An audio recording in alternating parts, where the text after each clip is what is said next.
Persilakan Yang Berhormat Puan Yeo Bee Yin. Terima kasih Tuan Speaker. Soalan nombor 8.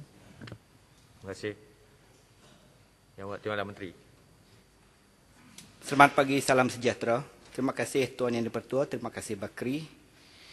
Untuk maklumat Yang Berhormat, Kerajaan Persekutuan komited untuk meneruskan penyerahan kuasa pembekalan elektrik dan Sabah Electricity SESB kepada Kerajaan Negeri Sabah dan akan memulakan rundingan setelah mendapat hala tuju terkini mengenai penyerahan ini daripada pentadbiran Kerajaan Negeri Sabah yang baru. Bagi tujuan rundingan, Jawatan Kuasa Pemandu dan Jawatan Kuasa Teknikal akan ditubuhkan. Proses penyerahan ini dijangka akan mengambil masa yang panjang kerana ia melibatkan aspek-aspek perundangan, kewangan dan teknikal kepada Kerajaan Persekutuan dan juga Kerajaan Negeri Sabah. Dari aspek perundangan, beberapa tindakan perlu dilaksanakan sebelum pemberian kuasa perundangan berkenaan pembekalan elektrik kepada Kerajaan Negeri Sabah dilaksanakan melalui perwataan perintah di bawah perkara 94C Perlembagaan Persekutuan. Antaranya, pindaan kepada Akta Tenaga Boleh Baru 2011 dan Akta Pihak Berkuasa Pembangunan Tenaga Lestari 2011 oleh Kerajaan Persekutuan. Penggubalan Undang-Undang Negeri Berhubung Bekalan Elektrik Sabah. Pengantungan pemakaian Akta-Akta Persekutuan berkaitan bekalan elektrik Sabah. Dari aspek kewangan, beberapa perkara perlu diberikan perhatian terutamanya mengenai kemampanan SESB dalam menyediakan bekalan elektrik yang berdaya harap kepada rakyat Sabah. Ini adalah kerana Kerajaan Negeri Sabah perlu mengambil alih tanggungjawab memastikan kemampanan SESB setelah penyerahan dilaksanakan. Sebagai contoh, pada masa ini Kerajaan Persekutuan menyediakan peruntukan subsidi tahunan kepada SESB sekitar 700 juta setahun. Tanggungjawab ini perlu diambil alih oleh Kerajaan Negeri Sabah apabila kuasa perbekalan elektrik diserahkan kelak. Daripada aspek teknikal pula, Kerajaan Negeri Sabah perlu bersedia dengan penubuhan badan kawal selia baru untuk mengambil alih fungsi-fungsi pengawal seliaan industri bekalan elektrik di Sabah daripada Suruhanjaya Tenaga dan fungsi-fungsi pihak berkuasa pembangunan tenaga lestari atau SEDA sebelum perintah di bawah perkara 95C Perlembagaan Persekutuan diwartakan.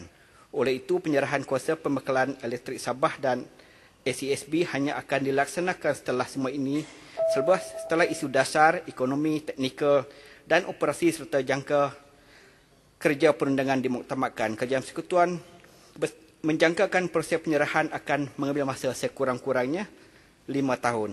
Dan untuk pengalaman ahli yang berhormat, untuk soalan yang kedua ialah kerajaan melalui Suruhanjaya Tenaga dan meneruskan amalan untuk menerbitkan pelan pembangunan penjanaan yang dipersetujui dalam mesyuarat Jawatan Kuasa Perancangan dan Pelaksanaan Pembekalan Elektrik Tarif Jepit Semenanjung dan Sabah kepada orang awam selepas ia diluluskan oleh Jemaah Menteri.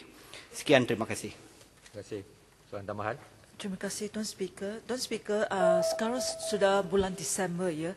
Kementerian Tenaga perlu membuat beberapa keputusan yang di antaranya yang satu adalah di mana sama ada kerajaan telah membuat keputusan untuk tarif asas yang berasaskan incentive based regulation for regulatory period nombor 3 dan yang kedua adalah net energy metering yang akan tamat Disember juga. So saya nak minta penjelasan daripada Menteri Timbalan Menteri, adakah keputusan akan diambil dan pengumuman perlu dibuat secepat mungkin.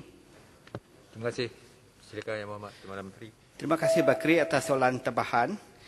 Kementerian menjangkakan bahawa pelan pembangunan penjanaan Semenanjung bagi tahun 2020 ini akan dapat dipamerkan di laman Sesawang Suruhanjaya Tenaga pada bulan Januari atau Februari 2021.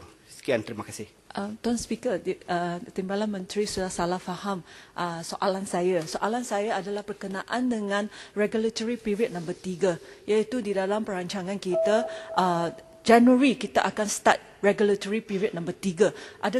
Bilakah pengumuman akan dibuat sebab pemain-pemain industri sedang menunggu dan juga dengan net energy metering juga. Yang ni semua berkaitan dengan perancangan electricity yang seperti JEPET tu. Terima kasih.